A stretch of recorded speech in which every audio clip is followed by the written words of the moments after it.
Hello, this is just a short note to say that this episode was recorded on December 30th, 2024. We hope to continue with Cannesversations soon, and you can expect part 2 to follow.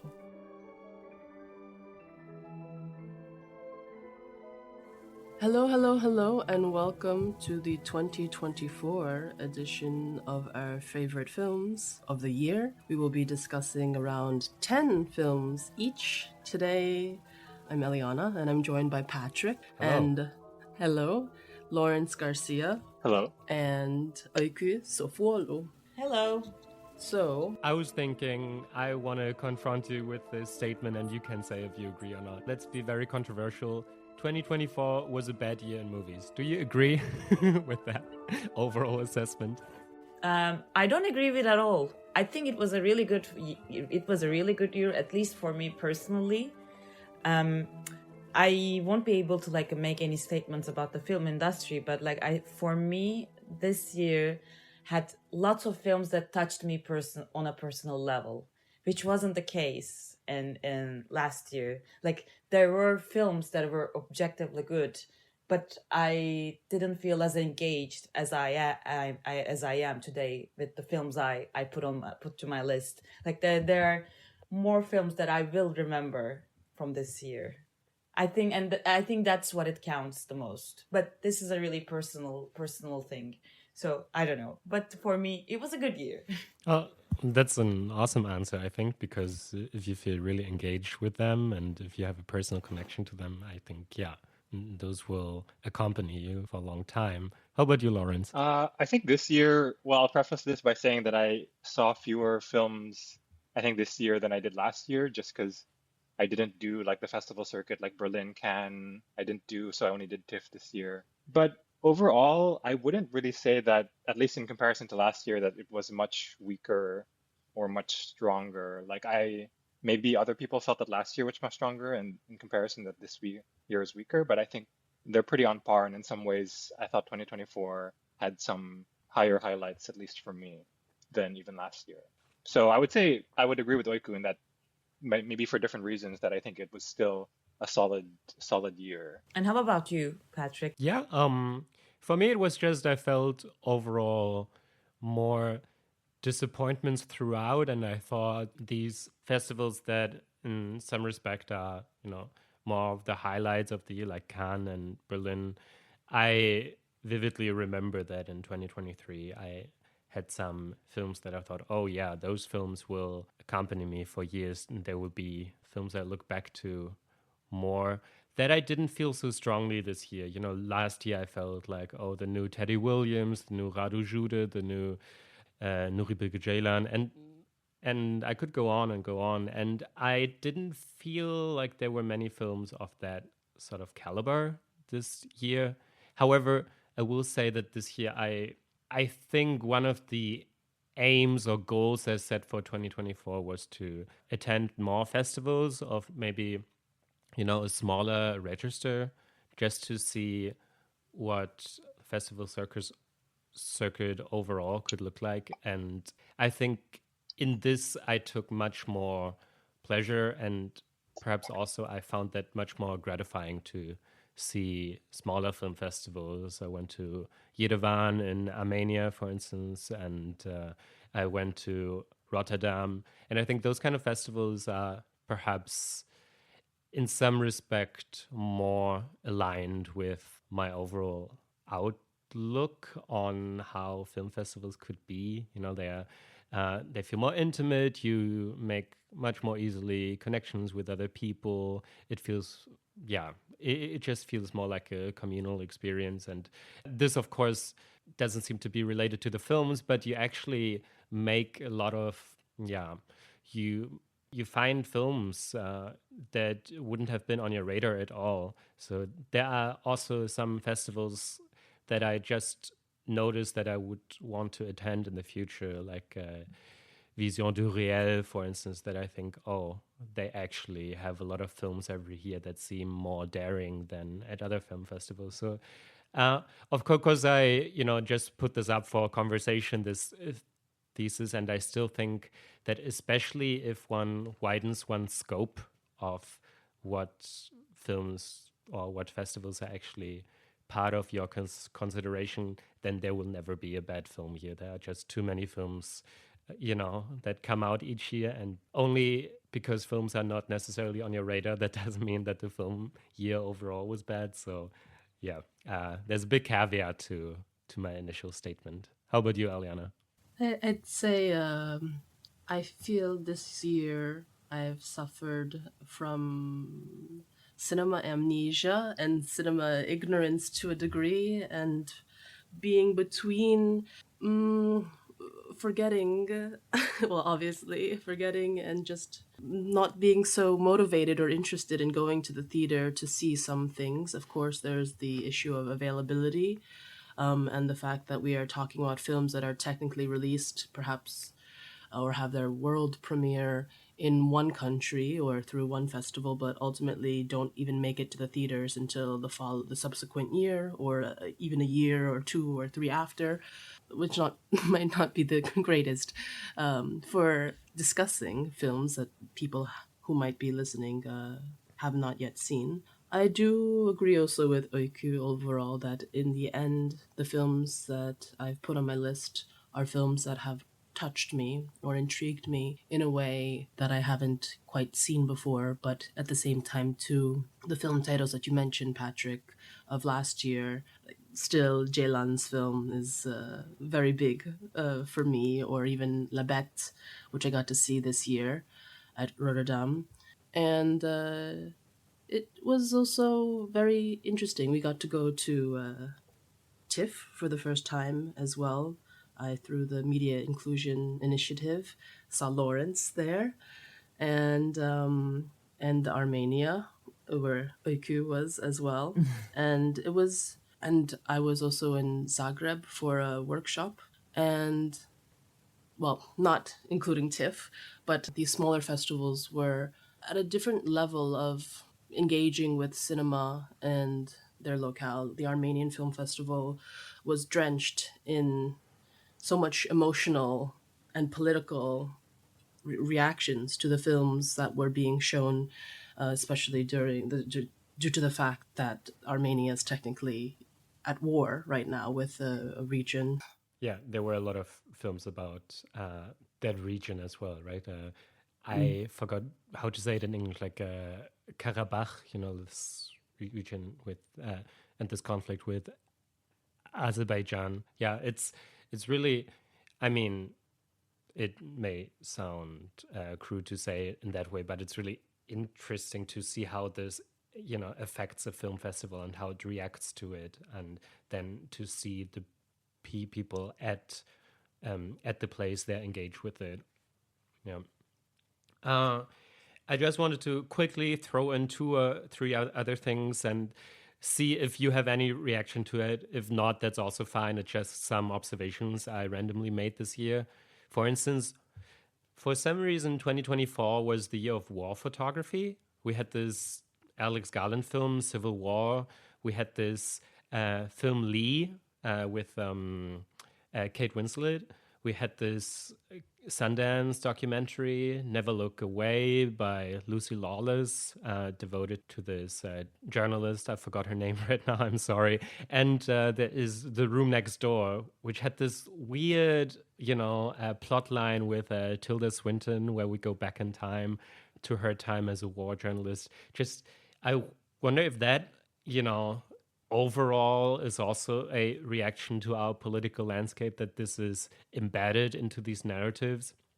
Then the intermission is back, and I'm sort of welcoming it. We had, of course, majorly it was featured in The Brutalist, but we also had it in a film that some of us appreciated, I think, Direct Action, and a film that is more of a, on a very small, it's not known by many people, castration movie from Canada that will show up later in my list. And so intermission, I really like intermissions. I think it's, it's closest we can get to how the act of reading can feel like. We are given some time, we can reread lines, we can reflect on what we are reading, what we are taking in. So I would actually like it if more films had intermissions. And 2024 was the attempt of the great American movie. I really want to focus on the attempt, but we had these megalomaniac attempts with Megalopolis, Francis Ford Coppola's new film.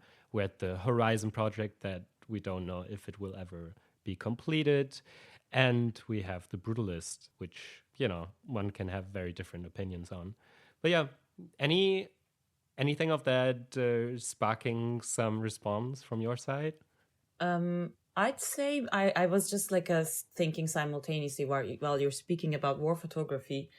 I was wondering if it's like a reaction to the way like this artificial images are completely invading our visual space, so that now we're trying to turn back to the authenticity, to the veracity of the image, to claim it back.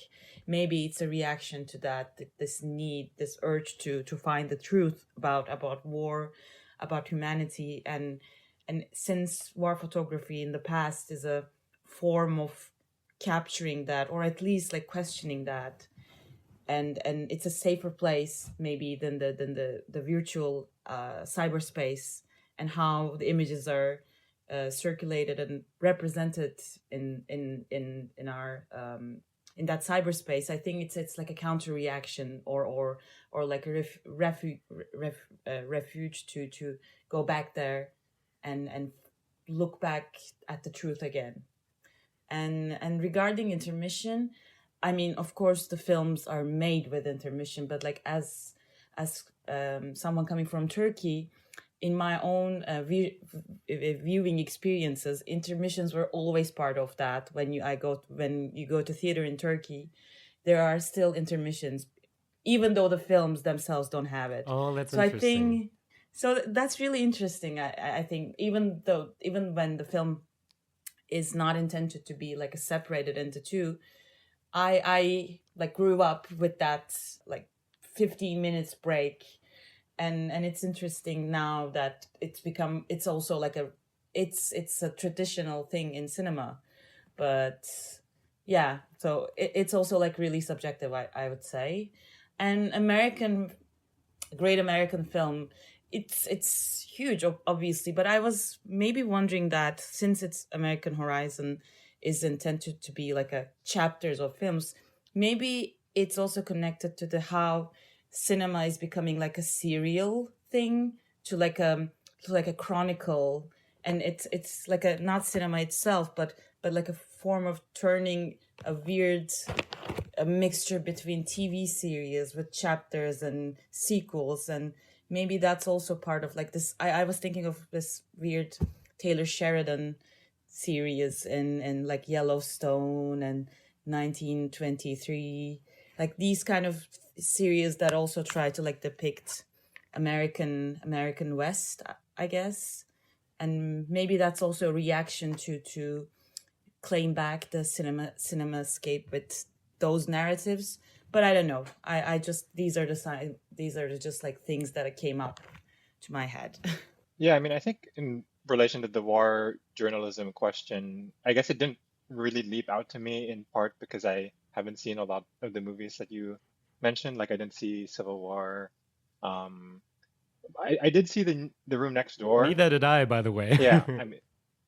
I mean, given his other movies, you might avoid. But I think what Öykü said is probably right. I think there is some impulse to turn back to that kind of the authenticity of the image in some sense. Though I think even in like the present day, like I think there is still, like, even though like theoretically people may have some sort of skepticism about images, like I think film like No Other Land, I mean, it's like a demonstration that like there is still a kind of like, I don't think we are that actually skeptical of the capacity to record and document like, atrocities or events, right? Like I think pragmatically, like we still see and understand the kind of force that those images kind of have. Yeah, so I mean, it would be interesting to sort of see these sort of fictionalized like war photography contexts in contrast to like all the documentaries, I guess, about different sort of parts of the world and different things going on, as like, and it's less, I mean, it's weird to call that a trend, but I think it would be interesting to think about that alongside like the kind of fictionalized versions, especially Hollywood versions that we see. In terms of intermissions, I don't really have any thoughts except that, I mean, it's a sign that like the movie is extremely long, and I think I appreciate the intermission if only for that. But I don't know about this trend towards length necessarily. Like I think in The Brutalist especially, I find that the length isn't really doing much except like telegraphing grandeur. In the case of direct action, I think the duration serves a different purpose, which we could probably get into later. But I think sometimes the intermission is just like, it does become kind of more of a statement rather than an interesting part of the actual movie. But your mileage may vary. Mm-hmm. Yeah. I feel too on these 3 points. It's these 2 points rather, the great American film and war journalism.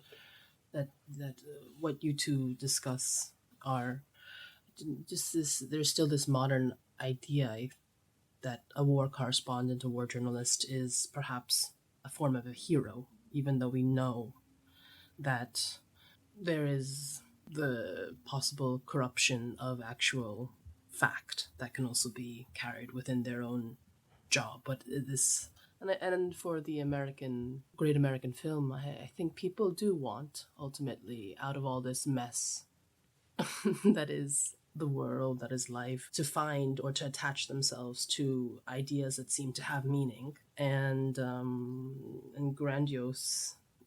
And I didn't think we would be talking about The Brutalist for today, period.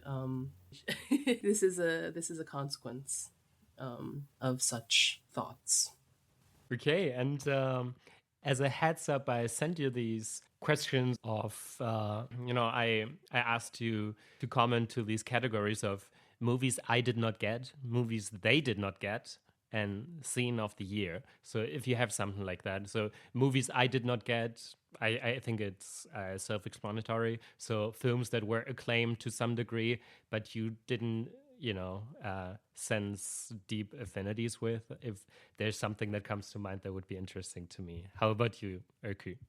April, definitely April. Like that cinema is not for me, but I understand why people are like praising it, enjoying it with this transcendental quality. But I think it's the art house 2000s Haneke aesthetics didn't work for me at all, and everything written about that film sounds fake to me. Like I don't engage with the writing either.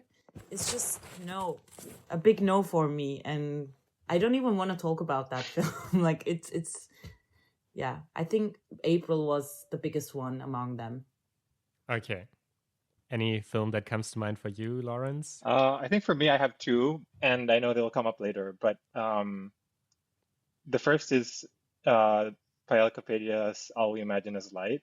Like that movie, I understand to some degree why people like it, but it also seems like a very safe, almost kind of like very timid movie in some sense, that it kind of wants to avoid like big swings. I won't say more, but the other movie that I think about is actually Caught by the Tides, which I also know will probably come up later. I quite like Jia Zhangke's like early movies, but I feel like recently, especially, I have found it more of a struggle to appreciate what he's doing. And while I like conceptually, I think what he's doing here, I don't know, I found myself really struggling to see value in it other than a kind of retrospective look, which I feel like a lot of his recent stuff has already been doing. And yeah, I'll keep it there because we will talk about these movies later. Right. I also didn't mention like films like The Substance or Emilia Paris because I don't think they deserve to be talked here. Yeah. That's all right. Let's just, pretend that you didn't say that right now. And Eliana? I would say the film that we mentioned earlier and Juror Number 2.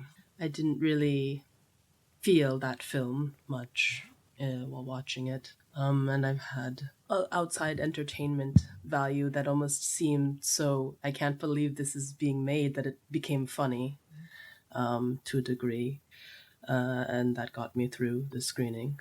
And this will not come up, but Honora was also very interesting, but I don't think I didn't, I mean, maybe I didn't get it, but I'm glad. But we've already talked about this in another episode, just fighting with the cinema of Sean Baker and this current film.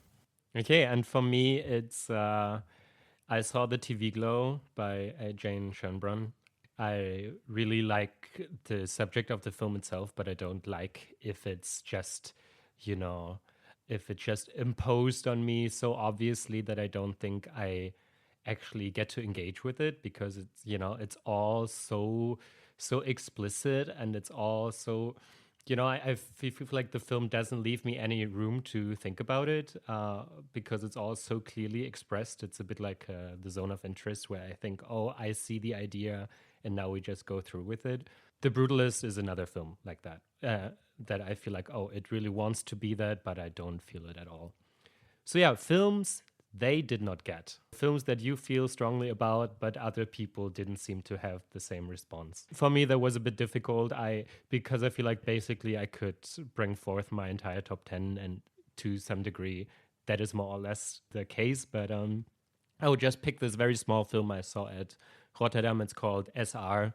SR by Lea Hartlaub. It's a small essay film about the giraffe and the many meanings and significances it has assumed throughout history, and it's the sort of ongoing thought about our relation to this specific animal and what it has come to represent, even leading to our colonialist past in Germany, or the conflict in Israel and Palestine. So yeah, a very interesting film, but I think it hasn't landed anywhere.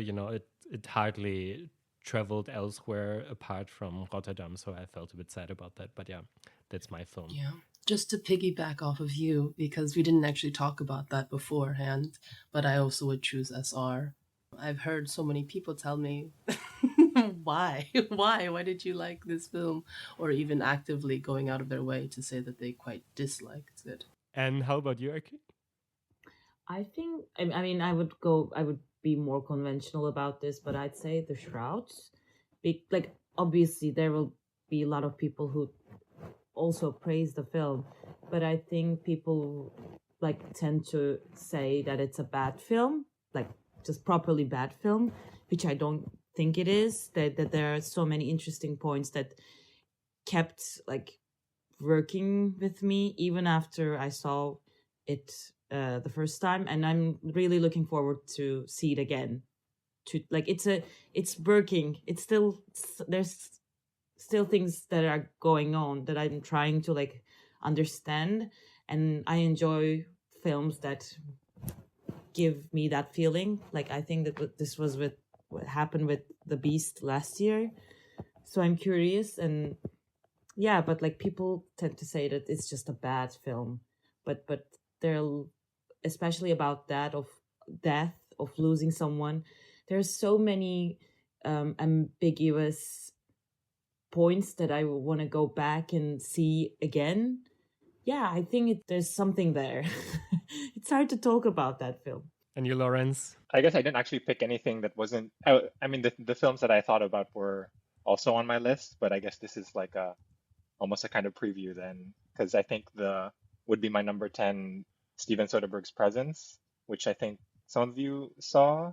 It was at Sundance. Mm-hmm. It's coming out in January, and I think it's pretty easy to dismiss as quite a bad film. And I know I have a friend who thought it was the worst thing he saw at TIFF, but I actually think it's in some ways more complex than it looks. And I think the hook is immediately appealing to me, but I think it's almost being undersold by the fact that people take what Soderbergh says about it for granted, that the fact that it's supposed to be a film shot entirely from the POV of a ghost in a house. That's the gimmick of the film. But I actually think it's not so clear that you can really just claim that. about the film, and it becomes a more interesting film if you think about the tension between that claim and what you actually see. And I think that's being undersold, I think, in the way people engage with this film. That's interesting. I would like to read something about that because I feel like I initially was more on the side of your friend there, but I think there can be something said more substantially about that filmmaking choice. In any case, we have to go on here. Scene of the year, I will make that quick. There are many, many scenes. I would just pick one that sticks out because it's a film I won't mention again, I think. And that's the opening scene of an unfinished film by Liu Ye, when there is this old Mac Pro, this tower that, seems to be stemming from a different era.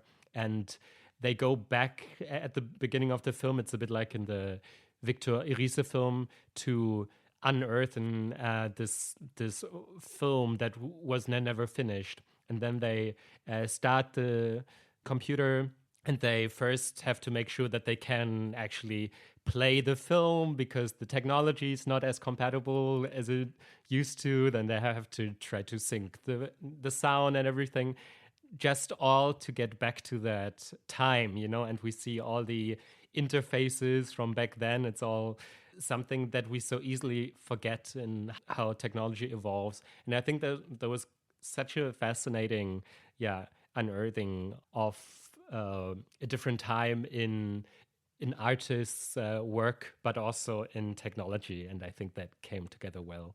How about you, Eliana? I would say that it's just a very small moment, but one that gave me quite a lot of delight in Almodovar's The Room Next Door. But when one of the characters, and I'll just speak vaguely, one of the characters realizes that in fact the other thinks that she is dead, and then appears behind, and there's the slightest smile of just recognition of this friend's concern or sadness. But I'll talk about that a little bit more, because somehow The Room Next Door has made my top 10 for the friendship and the themes that perhaps I would like to think go beyond just the simple viewing, maybe more in line with how you feel about presence, but from an emotional sense. Okay, great. And you, Öykü? This will be really cliche, but the dinner scene where they talk about what they want to become in their lives and by the stream. That scene touched me a lot because I watched that film on my birthday, and it's such a emotionally powerful scene about confessions, about hopes, about oneself. Yeah, I mean it's a really personal thing that I don't think I can explain right now, but I would say that scene. Okay, awesome. And now, before we... you didn't ask Lawrence. Oh, sorry, Lawrence, of course. For me, I mean, there were a couple of scenes that I thought about. One was, I mean, this is a bit cliche, but there was the scene in Furiosa with the Warwick introduction. But I think the one that I want to highlight is the one that will maybe come up later, but it's the scene in Direct Action before the intermission where we have the drone shot. And so that sequence, I think, was a big highlight for me in a film that ultimately I have some reservations about. But that scene, just the way that it broke from the sort of formal constraints of the previous however many minutes and entered this sort of like aerial space right before the intermission, I thought that was just superbly done, superbly placed. You kind of wonder why drone shots don't always look this amazing. But yeah, so that scene would be my scene of the year, probably. Oh, that's a great pick. Yeah, I really like that too. And I want to preamble that two films I did not see, so they couldn't possibly be on my list. Nickel Boys by Ramel Ross, a film really difficult to see in Europe because it wasn't playing anywhere really. I think maybe in London, I don't know. And Afternoons of Solitude by Albert Serra, that played in Spain at the film festival, but apart from that, was also difficult to see. But I would be really interested in that. And Honorable mentions, so films that did not make our list, I would just rush through them. All We Imagine Is Light by Paya Kapadia, Caught by the Tides by Jajanke, Sleep With Your Eyes Open by Nele Wolatz from Berlin, SR, I mentioned that earlier, by Lea Hartlaub, Cherub, that was a small, obscure film from Canada by Devon Shears, Sad Jokes by Fabian Stumm. He's like one of an upcoming filmmaker from Germany that has only produced 2 films so far, but I liked both of them very much. Familiar Touch by Sarah Friedland. That film played at Venice and was one of the strongest ones there, I think. A Different Man by Aaron Schimberg. Good One by India Donaldson. Certainly also a contender for Scene of the Year, I think. Anora by Sean Baker. The more I thought about it, the more some reservations grew in me, but I still think the filmmaking there is superb. So I am a bit conflicted there. Baby Girl by Helena Rain, an unfinished film by Lou Ye, Pepe by Nelson Carlos de los Santos Arias, Matt and Mara, another Canadian film by Kazid Radwanski, Une Langue Universelle by Matthew Rankin, Lazaro at Night by Nicolas Pereira, Desert of Namibia from Japan, and Dahomey by Mati Diop. Any films you would like to highlight before we finally delve into our top 10s? I'd say No Sleep Till by Alexander Simpson. That also played in Venice. And a film that I discovered this year in Balfour was a really surprising discovery for me. It's called Soft Shell. I don't think it played in major film festivals anywhere. And it's by an American filmmaker named Gino Myung. I strongly recommend those 2 films. If they're really good. Awesome. Eliana? I would say that there were a lot of films that you already mentioned. I also quite liked 78 Days, a Serbian film by Emilia Gacic.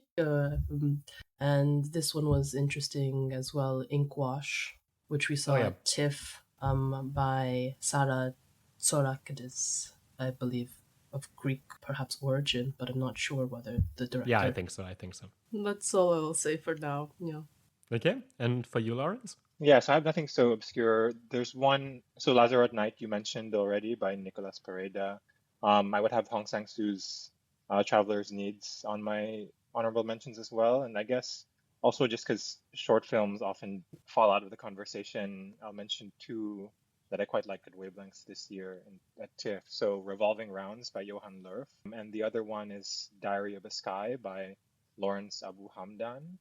It's probably hard to see, especially the first one because it's in 3D, but if you ever get a chance, those 2 are quite strong from this year. And arguably, if I was thinking of including shorts in my top 10, which I probably should have, they would be there. Awesome. Yeah, it's I think there's conversations to be had about short films and how cinema could try to advocate more for them and try to bring forth some screenings, maybe sometimes mix them thematically or formally or something, so they can actually be seen more. In the past that was more the case in cinema, I feel like, but today it's almost like exclusively a festival related thing. But anyway, that's our moment now. Finally, let's come to the top 10 because we're already quite advanced in our conversations. And yeah, I will just be free and delve directly to my top 10 movie, which is Miséricorde by Alain Guiraudie. And I know this film will show up later, so I will just leave it at that. Öykü, what is your number 10? I have the Periphery of the Base. We have it also in our list, I guess. Yeah. Like in the... Okay, it's going to come up later, so... Then... Yeah. Okay, great. And Eliana? I guess my top 10 is The Room Next Door by Almodovar, Pedro Almodovar. And, well, what to say? I've heard a lot of people say that they found this film was rather stiff. It's kind of missing Almodovar's charm of Spanish. But for me, after 30 minutes into the film or so, even though I do think the plot points are contrived, we have Ingrid and Martha, played by Julianne Moore and Tilda Swinton, who meet after decades of being apart, even though it's known that they used to be friends. Swinton's character used to be a war correspondent, and Moore's character is a successful novelist who seems to write self-help books on the topic of death. And Swinton's character is also suffering from cancer and asks Moore's character to be with her in the room next door because she's decided that she'd like to end her life. And when the door to the room is closed, Moore's character will know that the death has occurred, that Swinton has decided to take the pill that she has gotten from some black market or... And first forgets, and then she has to go back to New York. Yeah. Yes. The film touched me primarily for emotional reasons, just friendship, female friendship, this idea too, which could and is political, of the right to euthanasia. And I know it's not necessarily new in films or anything, but somehow throughout the course of the film, even though it didn't feel or wasn't shot this way, it felt as if close-ups carried the film towards the end for me. And I found it strangely very touching and very sweet, and a story that I haven't quite necessarily seen. I believe it is also inspired or based on a novel by Sigrid Nunes, which I cannot remember the name of right now. There's a lot of room for levity and comedy, as I mentioned earlier in one of the so-called scenes of the year. But wondering how your reception of it was. That was also really hard for me to not to put in my top 10. It's I think it's a really, really strong film from this year. And I think it's a late period Almodovar in a sense that you clearly see what he wants to do, his intentions, his references are there, his color palette. So even though people think that when he's working with English language, it feels fake, I thought that the way Tilda Swinton's character talks is a way of mirroring the way she feels about life, this burst of monologue. She wants so much to talk about her distress, her agony, but her also wish to live, her hunger for life, that it kind of bursts into her speaking habits.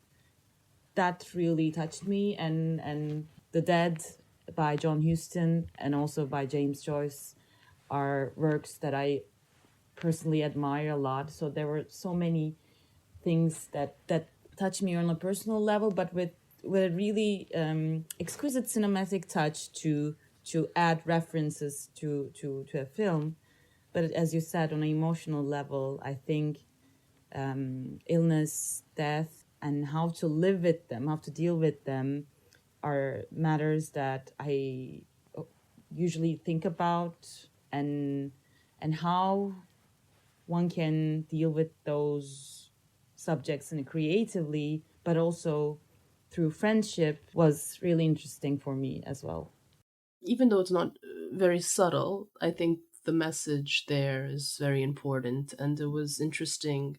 I think we saw some friends afterwards, and Patrick expressed that he didn't like the film, and this friend just simply said, "Oh, it's because you're not as close to death." And this was such an eerie thing to sort of say, I think, as well. But and I kept thinking The Room Next Door in parallel with Familiar Touch, even though those have different styles, aesthetics. But I think the representation of care and love while someone is suffering or while you're losing someone is a common thread between those two films, at least for me. Yeah, I think we have to contain this because we have to go on. But yeah, let's move just very quickly, Öykü, you said that one can see Almodovar's intentions clearly in this. And I think that's where I take issue with, that I see the intention so clearly that I feel sort of taken aback. And that's why I couldn't, connect more strongly with the film. But yeah, let's go on. Do we have another top 10? Yeah, so my number 10 is a movie that I mentioned already. So Steven Soderbergh's Presence. I mean, Oh, yeah, great. if you haven't heard about the movie, it's basically the gimmick, if you want to call it that, is that the entire movie is shot from the POV or the point of view of a ghost who's supposed to be living in this house. And there's a family who moves in, and there are sort of strange occurrences that happen. And I think that's a reasonable way of describing the film. That's how the screenwriter and how Soderbergh himself has described the film. But I think what I find interesting about it is the way that the film itself, by this conceit of having an invisible camera, essentially, like an invisible entity be in the place of the camera, how that plays with our sort of sense of genre expectation. The way I put it in a review is, well, is the camera there because something is going to happen? Or is something going to happen because the camera is there, right? Because in genre, we sort of have this expectations of things that will happen simply because the camera is there. If the camera is there, we know, okay, something important is going to happen. Otherwise, we wouldn't be seeing this. We would be seeing something else, right?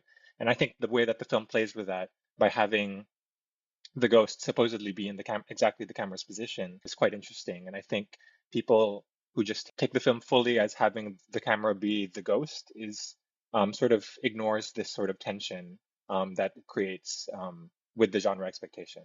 So that's what I would say about the film and how I would make sort of a case for it. Yeah, and I don't know who else has seen the film actually here. Öykü hasn't, and Eliana, you saw only chunks of it. It was a silly thing.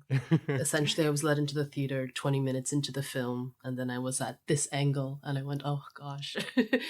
But the angle of the camera, which plays such a large role, was very nauseating. And I excused myself, but I need to perhaps, with this difference, revisit it. That's fair. Difference of thought. Yeah. Oh, yeah, sorry, go on. No, I was just going to say that for Room Next Door, I was at a very poor camera angle, so Tilda Swinton's face was very large and very distorted while I was watching that movie, which maybe is why I didn't respond that strongly. Anyway, Patrick. No, just I find that very interesting what you're saying, and that just reminds me that I should probably read your writing on it, so I could perhaps make more sense of the of the form of the film, because I thought like there is something to that film, but at the time I wasn't quite getting at it. I was thinking more like, oh, this. And I mean, maybe it was from a filmmaker's perspective, but what do I care about that, right? But so to me, it seemed more like a gimmick, and but maybe there is some point to elucidate here. So I just want to maybe revisit that through your writing, maybe. Yeah. So let's move on to number 9. Eliana, what's your number 9? Number 9, I seem to have put Israel, Palestine on Swedish TV. And that's fantastic because that's also my number 9. Ah, okay. So would you like to talk about it? I'll just say the full title, right? Yes.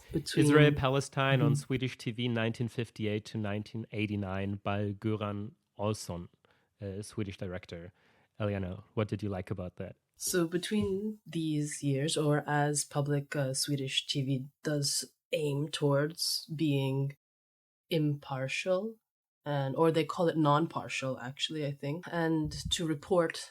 This goes a little bit into what we were talking about of our ideal war correspondent or war journalist idea, or the idea of truth. And the director seemed to have gone into the archives and found what was presented at one point on specifically Swedish TV following the inception of the country Israel to just after the Berlin Wall falls, I suppose, or is it before? Or 89 is also the election.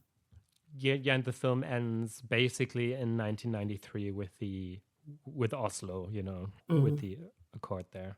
There's this little epilogue in the end when they think, oh, now the future looks bright. But of course, we know better, and we know that the future, unfortunately, doesn't look bright at all.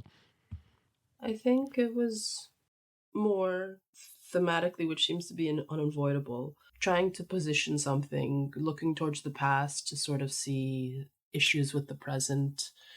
There's a scene where the Palestinian newspaper are actively trying to put together the next morning edition, but everything is redacted because they're not even allowed to say certain names or certain words due to the censorship. But I think I will have a bit of a difficulty discussing this period. Maybe I can jump in and just say, Yeah. because it's also my number 9, right? The film is so fascinating in, to me, I don't want to take away from other films' merits, but to me, this is, when everyone was talking about No Other Land, I think this film, I wish it were more central to the conversation as well, because it has this meta look at the overall coverage of how this conflict is framed. And we see through these images of public reporting of, what claims to be impartial and in Sweden, how it shifts over the decades, how, for instance, in the first years, when there are more and more settlements in Palestina of Israelis and so on, it is very much, in favor of that. And it grows more and more distant toward that initial stance. And you can see how the coverage evolves over time, how also the violence disappears, and this is something we don't have to just take as a comment on this conflict, but overall how our news has evolved, that violence is basically, disappearing as if it doesn't, exist anymore. We know, of course, that there are many ongoing conflicts at the moment. We know we know little, but we know that there is something in Sudan we don't really want to go into because it's all too upsetting and so on. But there's so much violence going on every day, but it has disappeared. But this film is such a profound reminder that there was a time when violence was imposed onto the reader or the viewer. And today we don't have to deal with that anymore. So in that sense, it's very interesting. It's interesting how public media changes its stance over the decades. And it's also, of course, we have tremendous footage of that time because Sweden had one of the most privileged position in the reporting because they had war correspondents throughout the decades there at every time.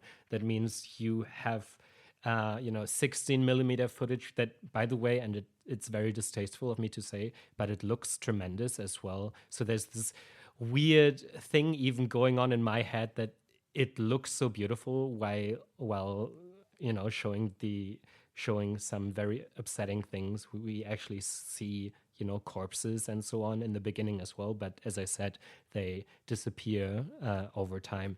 And there are so many aspects to that. And the director also, he seems to be such an interesting figure. He made these 2 films concerning violence in 2014 that was basically working on Frantz Fanon's famous text, The Wretch of the Earth. And then he made this film on the civil rights movement, the Black Power mixtape, 1967 to 1975. So we see this sort of pattern is something that we can trace in his filmography. And one last thing I want to say, he's one of these people who say, I actually don't need to shoot material anymore because the archives are so rich.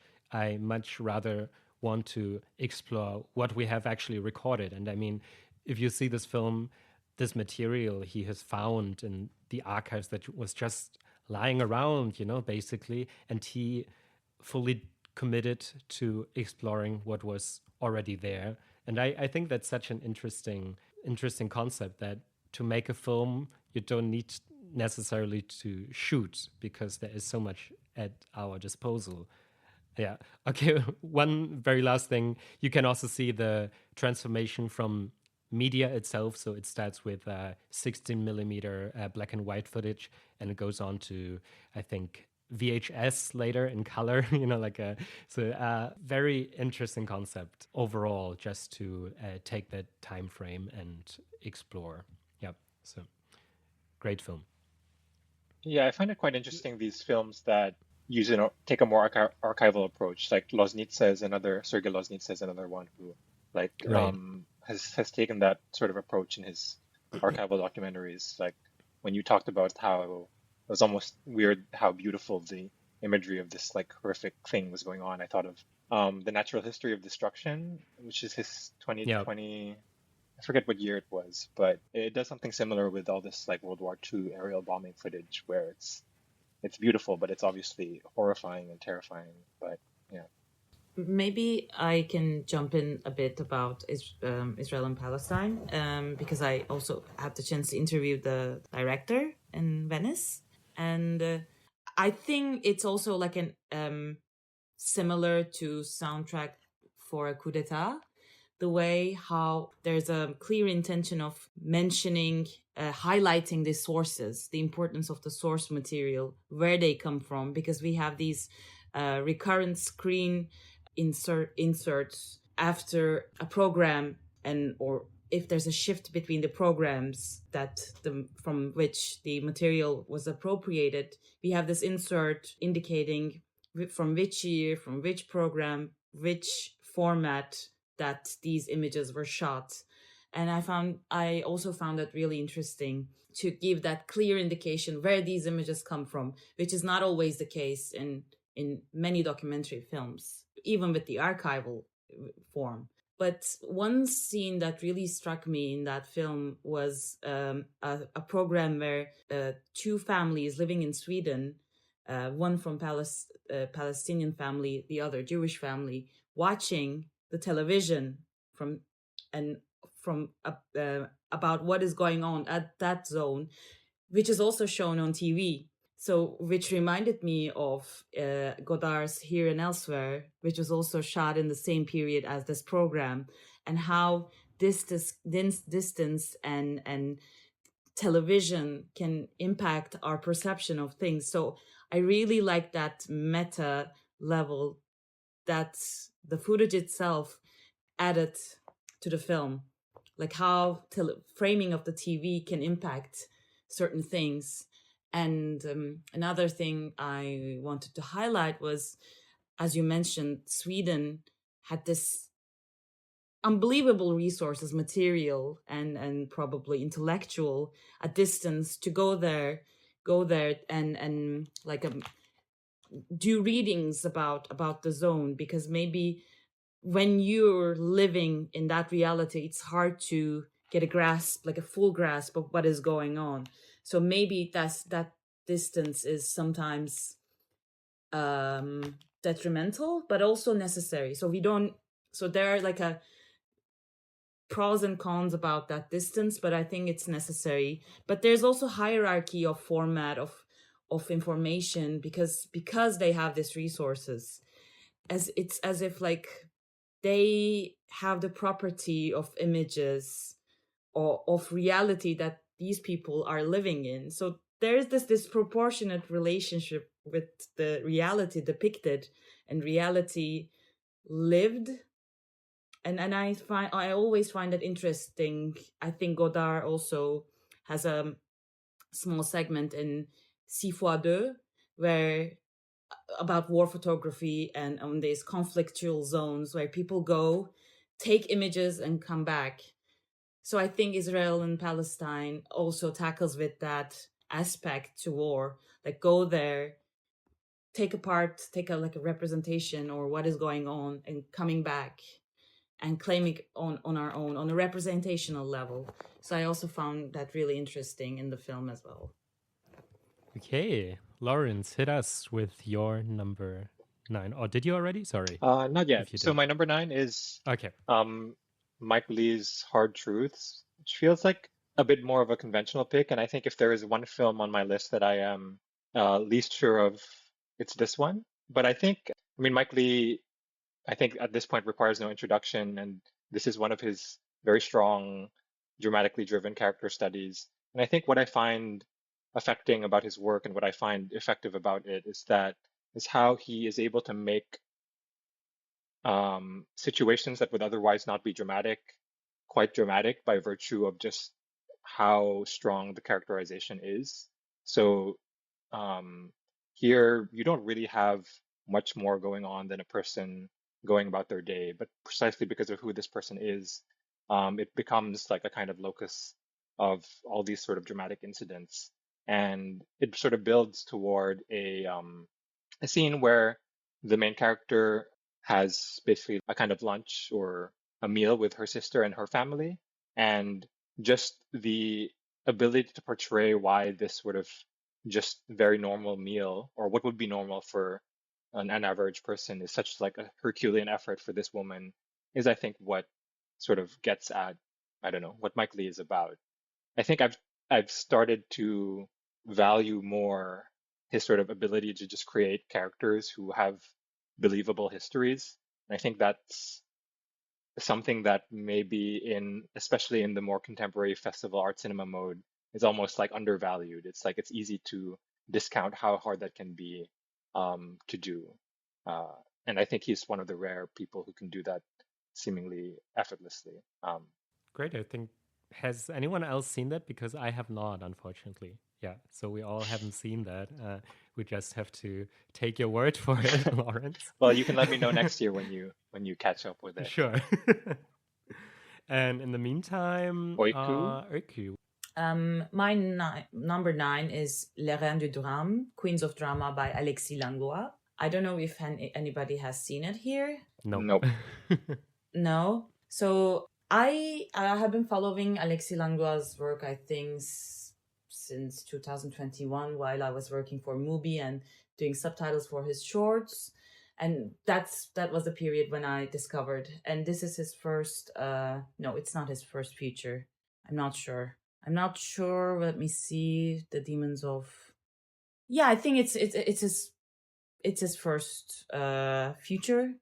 And I think it hasn't been like circulated a lot in the I think Anglophone zone, but it's a queer musical about 2 stars. One of them are a pop star, the other is punk rock, and 2, let's say, lesbian queer, because they have like a gender-wise fluid identities, let's say, at least one of them, and how they were actually like friends and really close in the early 2000s, and then how their relationship like evolved and become like a feud in between, but it's still a love story. What I liked about it is how the year 2000s, that period, become a nostalgia, like a figure of nostalgia, and how that period is maybe, I haven't seen many examples of that are like taking that nostalgia seriously,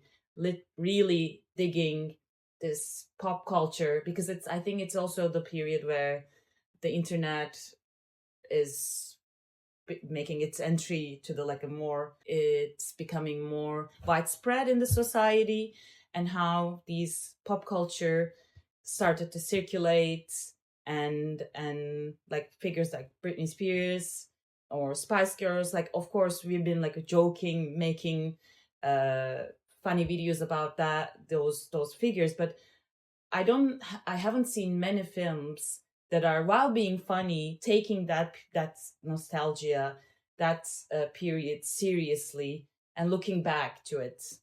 And it's also like, this is a year where people are praising Emilia Perez as a musical, while here we have this amazing piece of filmmaking with original songs and soundtracks, also depicting queer identities. That's why I wanted to like highlight it and put it in my personal list, so that people can discover. Like as I said, like, this is not, my list is definitely not perfect, far from it. But I think I just wanted to like highlight this film as a statement, maybe, I'd say. Okay. Eliana, do you want to hit us with your number 8 then? My number 8 is The Homie by Mati Diop. It won the Berlinale this year, I believe. It's an around 60-minute documentary slash docu-fiction. It enters a territory that describes the returning of the 26 royal treasures that were taken by the French from the original kingdom of Dahomey, which is in current-day Benin. And it documents the return of 26 out of how many? 50,000 or so. And this film was just very concise, very simple, and it didn't get it engaged in all of the arguments that one might have with regard to colonialism, the acquiring of treasures, the looting, the modern day return, the idea of who gets what back, whether these objects are a part of the cultural identity of the people, of the modern day people who currently live in Benin, how they react to them, whether this is a political offering to make Macron look good, whether this is a political acceptance to make the then, I don't know if he's prime minister or president of Benin, look good as well. And it starts with a very simple way of embodying one specific statue, number 26, King Gezo statue, and it gives it a voice. And we watch as it's, through art logistic procedures, is placed gently into bespoke crate and then shipped off to Benin. And the film is just so compact, and the fact that it lets one see very simply how and what is at stake, and all the complicated facets to that appeals. I think it's a film that everyone can see. Of course, it doesn't necessarily resolve any of these things. A type of town hall, which takes a huge part in the third part of the film, goes on, and we hear people voicing all sorts of concerns regarding everything from the language that they're using to describe their outrage, primarily French instead of phone, to just how they receive these statues, whether as they were originally used for purposes of worship, but also to be feared to a degree, and to see them in a new museum setting, and to be, whether one should be in awe, whether one should even know how anymore to interact with the sculptures. And I thought it was just a very strong film. Yeah, I totally agree. I think that's a great choice. And I think I was especially taken with how smart this is, really. I think of lesser filmmakers, maybe it would be so easy to just focus on the moral outrage, and taking the audience emotionally. But Mati Diop, I think, is much above that and takes the audience seriously. And we can almost see, like, there are certain traps that the film might easily, get into, but it's always one step ahead of us, and when things, now it's focusing just on the academic discourse or something. No, then the film goes to the street, and talks to the people that are not part of the audience, and so on and so on. I think this shot when the camera is placed within the box and then it's opened, it's incredible. I think this film is so smart. It's so delicately composed and thought through that, I was really taken by it. I had some questions about things that are not necessarily in the film, but as an audience, I think we have right to ask or demand things that maybe the filmmaker didn't think of, but maybe should have. I don't know, but at least what I thought was that when the personality, like this, we have this character, maybe it's not a character, but the revenant that talks through the voiceover narration, and we kind of follow or listen him or they. I think it's credited as them in the film. And what I wanted from Mati Diop was to also have her own engagement or her own place as a filmmaker in the making of the film, because I think since it's a film about excess, privilege, and being in places or institutions, I think her making the film also is a part of that hierarchical structure. And like, I wanted this level of self-awareness in the film, how the film itself deals with the hierarchies, because I read that this town hall sequence where students discuss was also initiated by Mate Diop requests. So it's not like a given reality, but a reality made because of the film. And I think that was a necessary acknowledgement that I would have liked to see in the film, or the pitfalls or the shortcomings of how the production or the film itself is also part of that discourse. And yeah, that was just my things I would have loved to see as well. I mean, that's interesting to hear that the town hall was prompted by Mate Diop herself, that it wasn't just something that she came upon.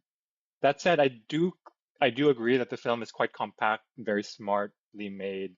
I think a useful reference point to think about is Chris Marker's Statues Also Die. And I think, so one of the questions that this film raises is, with this booming voice of this like revenant god kind of character, is that they are returned to Benin after all these years.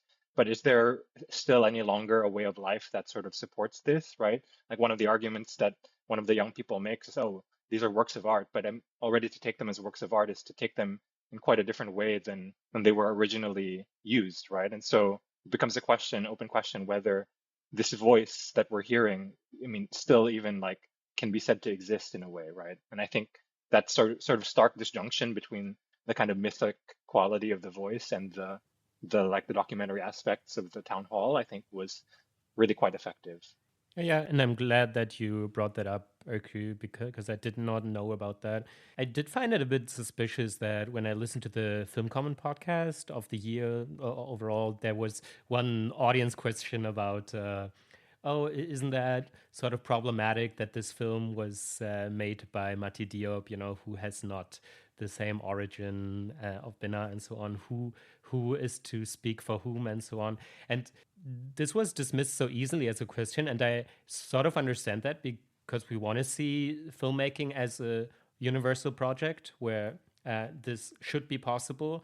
But I think this acknowledgement that you're talking about, Öykü, that is something that is perhaps not too much to ask for, especially if one considers what you said earlier about Israel-Palestine, the documentary, and how intricately it points us to the origin of the sources and the provenance. So yeah, definitely something that I think should be kept in mind.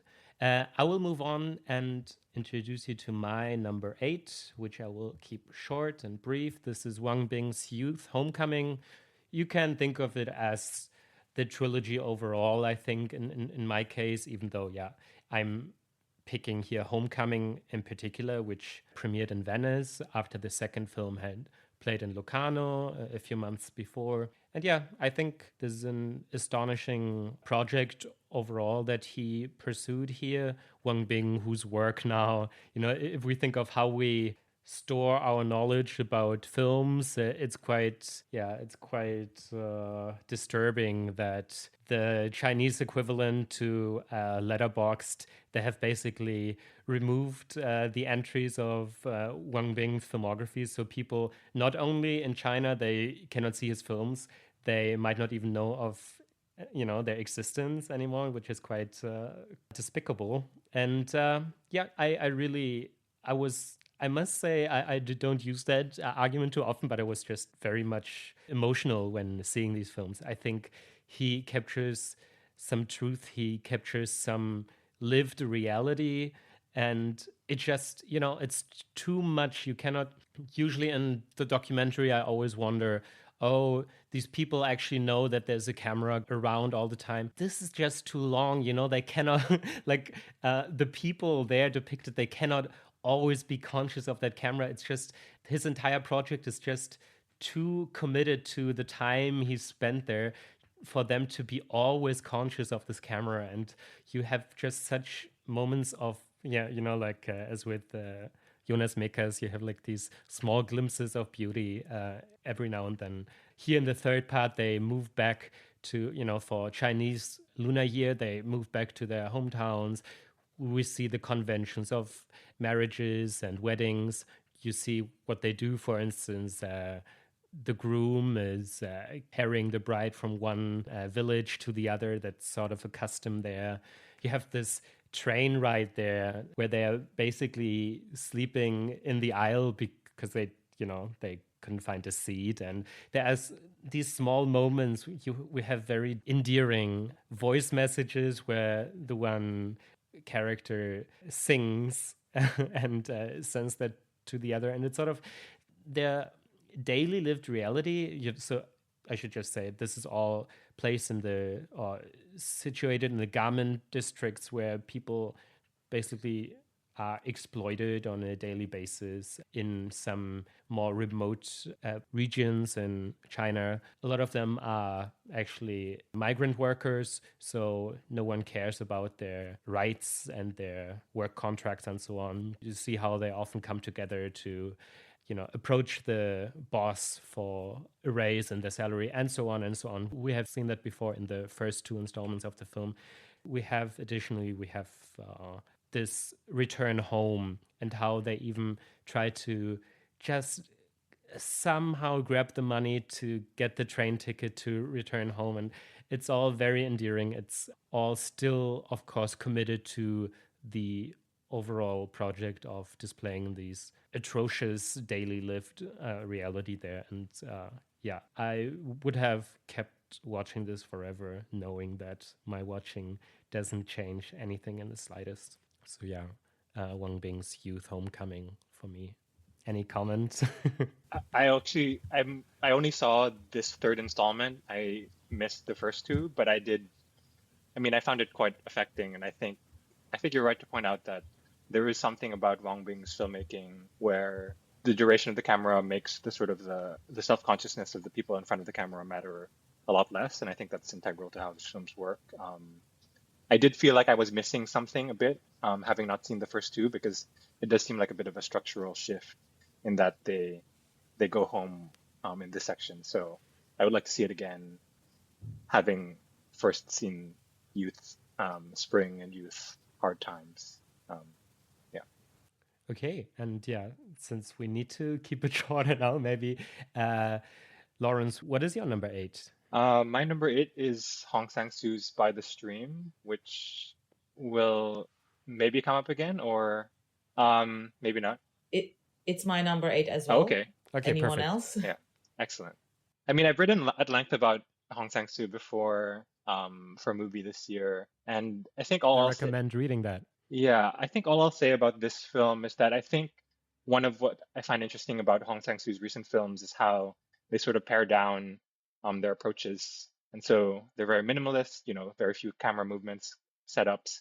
And what that does is it makes you hyper attentive to the kind of repetitions that happen or don't happen. And what it does is that it's almost, there's a kind of flatness to it that only in retrospect can you understand something as being important, precisely because of this kind of almost like flattening of the presentation that doesn't call attention to itself. You only notice the compositions or lines of dialogue as like being important only in retrospect. I think By the Stream is, to me, interesting because it almost goes in the opposite direction. Because every scene is almost filled with this sort of dramatic kind of incident, and that in a different way, it kind of achieves what this like late period, what I find interesting about this Hong late period is that because every interaction is almost so dramatically charged and so dramatically interesting, you actually don't even know then what is of dramatic importance from scene to scene.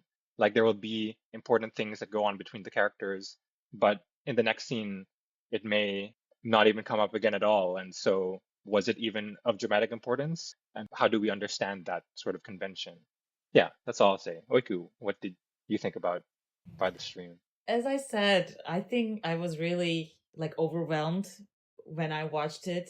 And I think our movie experiences are should be linked to the moment when we watch them, like how we were in that mindsets. And when I watched it, I remember feeling like I was with a friend who unnecessarily oversharing things with me, like in a good way. I mean, so unexpectedly touching, and like I know what to expect when I see a Hong film.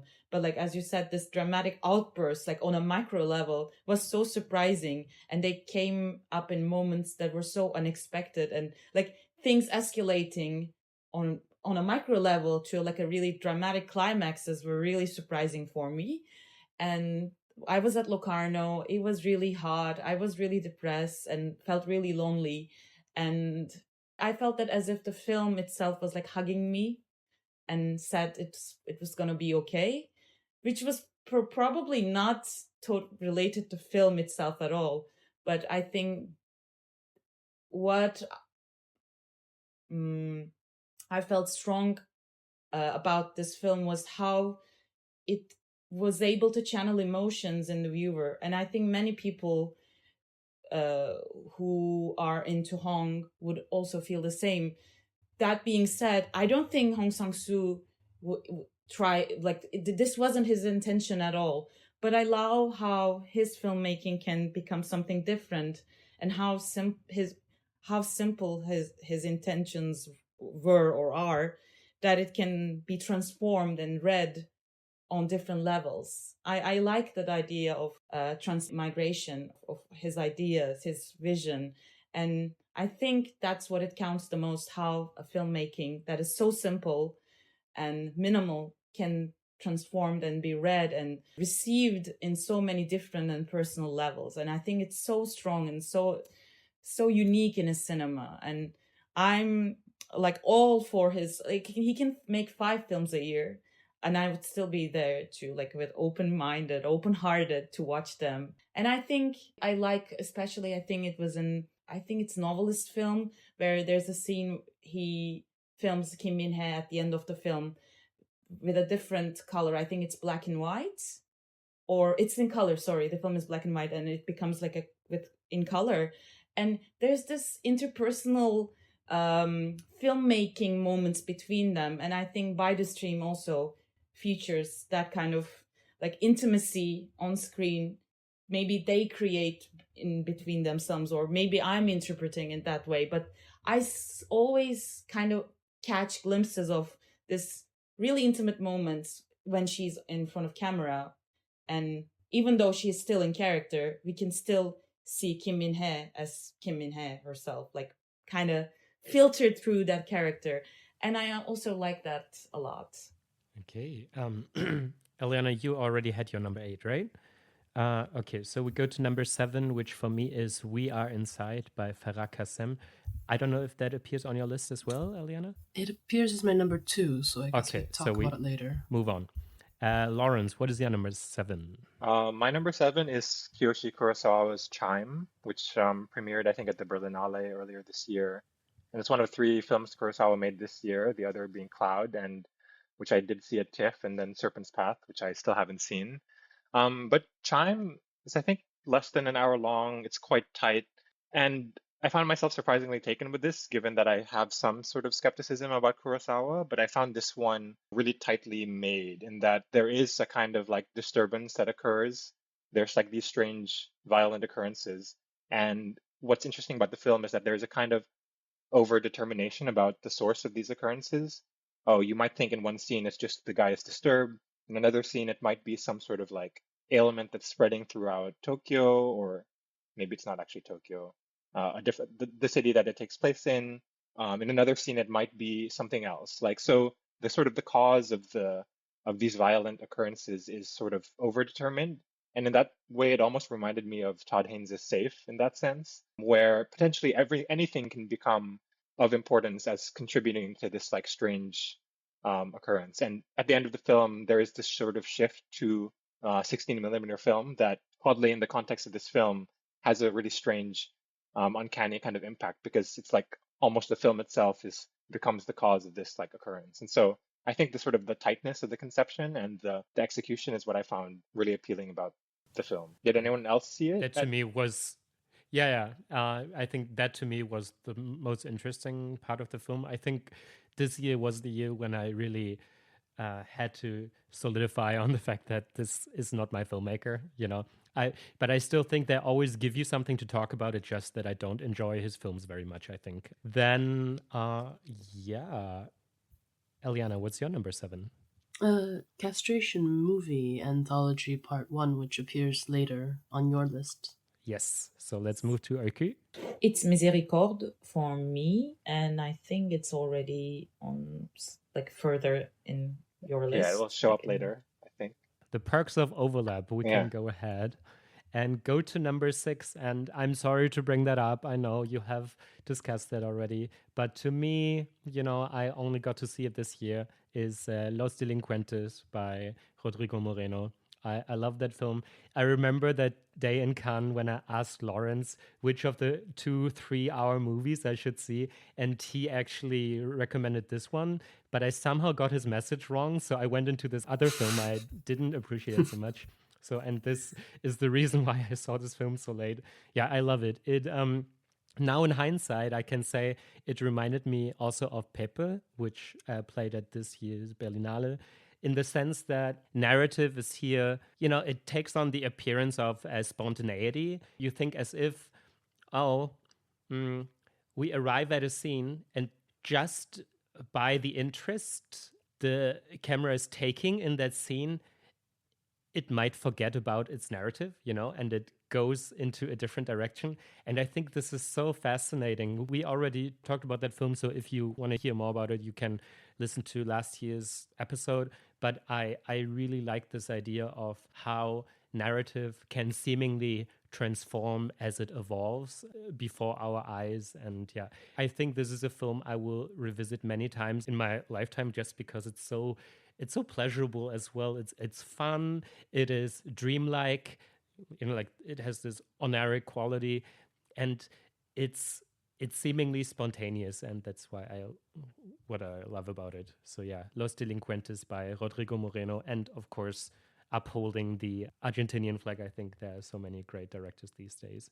So yeah, Lawrence, what is your number 6? My number 6 is Jonás Trueba's The Other Way Around, which that is going to show up. Which will show up, so we can move on for now. Okay, your number 6. My number 6 is 100 milliards. You guys have it? No. Or Eliana? No. Okay. No. Yep. No? Oh, okay. So this is also this is the second Locarno film I think I'm mentioning today. This is also made by a French filmmaker, Virgil Vernier. This is his third feature film, and it's actually like a good Christmas film, by the way, if you guys want to like note it down. And I think the way I engaged with this film was also quite related to the atmosphere, the setting that I was watching it. It's also a film that really touched us collectively because I was part of the Letterboxd jury, and with the fellow jurors, this was like the film that kind of bonded us, that helped us bond us over this really hard and harsh environment in Locarno. But to go back to Virgil Vernier, I think he has a really distinctive filmmaking style in French context. He always, in his previous features and shorts, he seeks these non-spaces of late capitalism, or at least cities like Geneva, Sofia Antipolis, or countries like Andorra, where this richness, opulence, and excess is framed in a way that it diffuses beauty in a really uncanny way. Like you feel like you don't need to appreciate the beauty of this empty richness, but his 16 millimeter photography is so strong that it creates this uncanny bling bling feeling that you kind of get mesmerized by its quality. And in 100 milliards, we follow this 18-year-old sex worker, Affine, who lives in Monaco, and it's the Christmas time, it's the holidays, so he has nothing to do because all his other fellow sex worker friends go go have plans. And so he has I don't know if they're met before, like prior to what goes on in the story, but this lithotherapist friend from, I think she was from Serbia or maybe Croatia, I'm not sure, who takes care of a young girl who has rich parents working in construction, and they celebrate Christmas together. Each of these three characters have their own loneliness that I don't think we get to like touch their loneliness, but I think we still sense, or like we see they're lonely, but I don't think Vernier totally opens up their characters to us, but we share at least a common loneliness while watching the film. And there are some elements that are strongly connected both on a visual and on symbolic level to fairy tales. And I think the film in a way asks questions if the fairy tales are still possible in our hypermodern late capitalist society, if connections, if being together, sharing space is enough to feel connected to someone, or can we still connect to someone? And these questions, I think, really touched me. And he has this elements of weird symbolic or spiritual things in the film that can be seen quite quirky, kitschy. But I think like having beliefs, having the ideas like mirror hours, like 2222, and like thinking of, is there an angel that is like trying to send me a message? This kind of spiritual thinking is something we're lacking today in a rationalized way of thinking, even though it's quirky, it's weird, I know, but like having space to those weird things, this minor spiritual ideas, I cherished it a lot. And I think it's also like a really personal choice, but I know that Patrick and Eliana also enjoyed it a great deal, so maybe they want to jump in and say what they thought of it as well. Yeah, I thought it was just a very beautiful film, both aesthetically and also in its meandering sense of the following of the protagonist. He has this unearth-like quality as he wanders and as he doesn't seem to really desire, but yet he's put into these moments in which you feel, you get the sense of yearning, and somehow this idea of what it might mean to live in Monaco, where the Christmas lights are decking the porches and the 3-story buildings, personal buildings of some people, and became weirdly desirable, even though paradoxically so too, because this is also where all of this malaise might also be coming from. And I found the little fairy tale aspect and elements also just endearing from the little girl's point of view, who seems to be living in this ultra privilege, ultra what's the word, when you can't see anything, or when you're very protected. Oh, okay.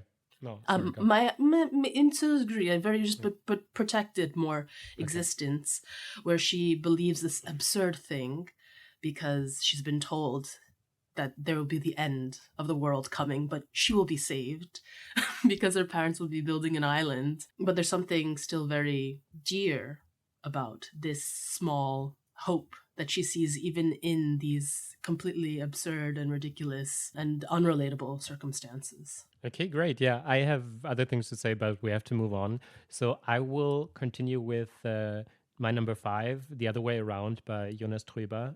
Does that appear anywhere else, or can we talk about it? Are we on 5? Well, it's my number 6. Are we not? But yeah, I think we're on number 5 now. Or okay. Are we not? Did we skip 6? I didn't think we did, but maybe your number 6 is still missing, Eliana. Then my number 6 is bluish / only imagine as light, but I have bluish, I think, at 4. So maybe we'll make it bluish. Okay. We'll talk about it later. Okay, good. So we then move on to number 5, which is, The Other Way Around by Jonás Trueba, filmmaker from Madrid. I think he reminds me a bit of, like the cinematic equivalent to Javier Marias, in that it's very tongue-in-cheek. It's like with Marias, the writer, you have very long, intricate sentences. Here you have intricate, long thought experiments that assume a very mundane, prosaic quality, but are still, very thought-provoking. Here it's a bit of, you can think of it as the premise that you might find in earlier comedies of Hollywood. The premise is that there's this central couple, and the father of the woman always said, instead of celebrating marriage and wedding, we should actually celebrate the separation or divorce. And this becomes here sort of the narrative, because the central couple, we don't really know why, but they seem to be bound to divorce. And we don't know anything about the origin of that thought. But as they go on with that idea that they should separate, they think, oh, we should pay tribute to the father here. And they should exactly do that. They should have a celebration about that, invite all the friends.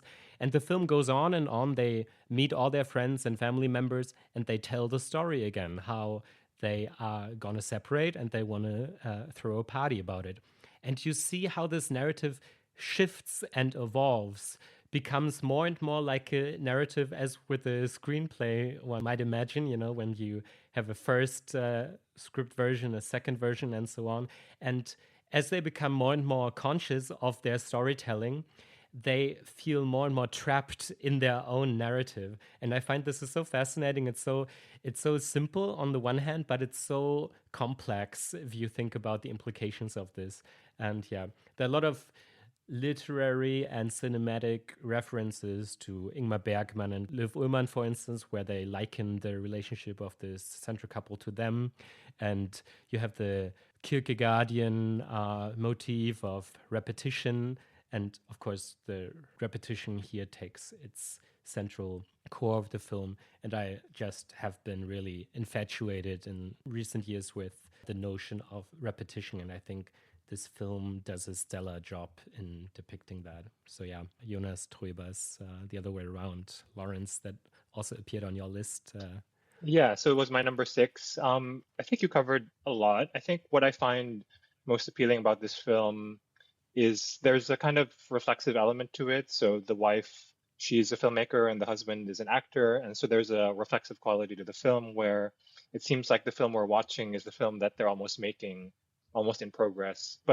And while I initially kind of was resistant to this move, I was like, oh no, another film about them making another film with like a kind of meta quality. I actually found it appealing that the film is really not so much about the artistic process, I think, but more about, or what I liked at least, is that it's not to me as interesting in terms of its reflections on the artistic process. But what I find most appealing was that how this sort of framing device kind of allowed for the film to sort of mix the kind of Hollywood screwball energy with the kind of like almost Eric Romer like naturalism and I think the sort of the framing device allows for that kind of an interesting mix. One of the big reference points is, I think, the Hollywood comedies of remarriage that Stanley Cavell wrote about, and that is brought up in the book. And I think that sort of remarriage element is here, but in a way that like manages to sort of ask, like, what would it be like to make a remarriage comedy, after Eric Romer, as it were. And I think that's kind of what I find appealing about the film.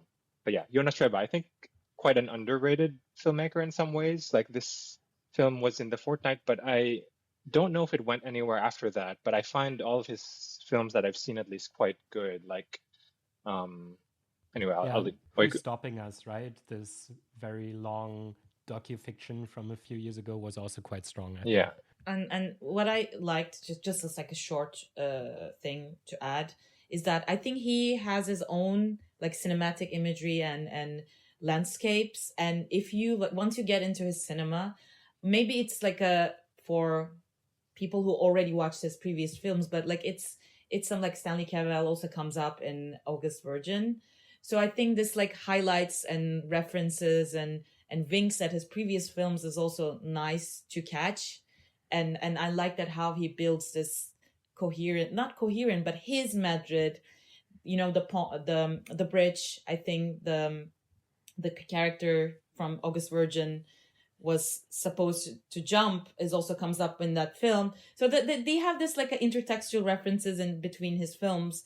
And I think it also kind of, maybe not as like, maybe in Romer it's less, but I think the way his films like are connected to each other appeals me a lot. It's like a thing I can't resist not liking. And yeah. Okay. Eliana, what's your number 5? My number 5 is Tu me abrazas, You Burn Me. That will appear on my list. So we'll talk about that later. Yes. Okay. And Öykü? I have Eat the Night by Caroline Poggi and Jonathan Vinel. Anyone? Another French filmmaker duo. I have a lot of French cinema this year, I guess. So, Eat the Night is a film about a brother and a sister who's been obsessing over this video game that will be shut down in a given time. And the brother, the older brother, is also, like, maybe to give a context, I think Caroline Poggi and Jonathan Vinel have been making films like a kind of touching to the video games, and like their filmic universes are always featuring at least this kind of video game quality in their cinema, not directly, but always depicting people or influenced by how video games can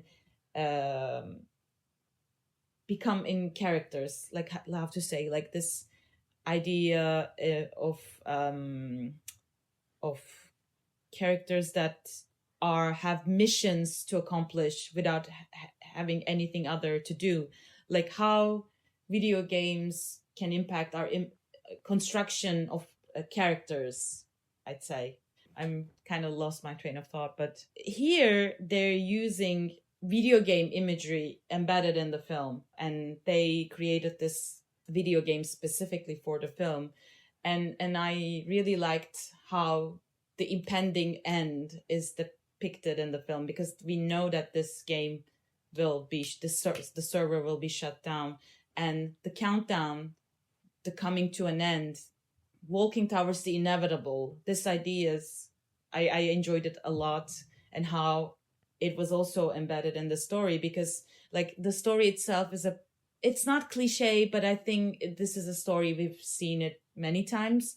But I think this inevitability in the story, and how the game itself will be shut down, is also part of the story, and how it was told. And like these stereotypes in French cinema about drug dealings, about gangs, are also used for their own benefit, for their own purposes. Like I think there was a self-awareness of the tropes they were using in the film, and I also liked it a lot. And I think they are part of a generation who grew up with video games, playing video games, and I think they were quite aware of how this habit of theirs or the affected their worldview, and they are kind of trying to appeal or try to depict a generation who also grew up with video games, and their habits can impact their real lives. Like even the game stops in the computer, since their way of thinking, their being in the world is impacted by the game itself. How our psyches, how our as persons function after being influenced in that culture, after growing up in that culture. I like these ideas. It's a bit of a mess the way I present the film, but yeah. But I think the way you intertwine video game and the narrative of the film is very productive, and I think this is certainly one of the more compelling ways of viewing that film, and I think makes it more, intelligible to the viewer. I think we have to change our structure here a bit, because Lawrence cannot stay with us so long. So I think even though it's a bit, anticlimactic maybe, Lawrence, I think we run through your remaining list first, because Okay. then you can leave, and we can go on with our list, but I think that's the only way we can incorporate all of your films here. Okay, sure.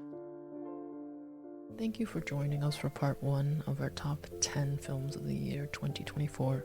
You can check out our show notes if you'd like to connect with any of us. And part 2 shall follow soon.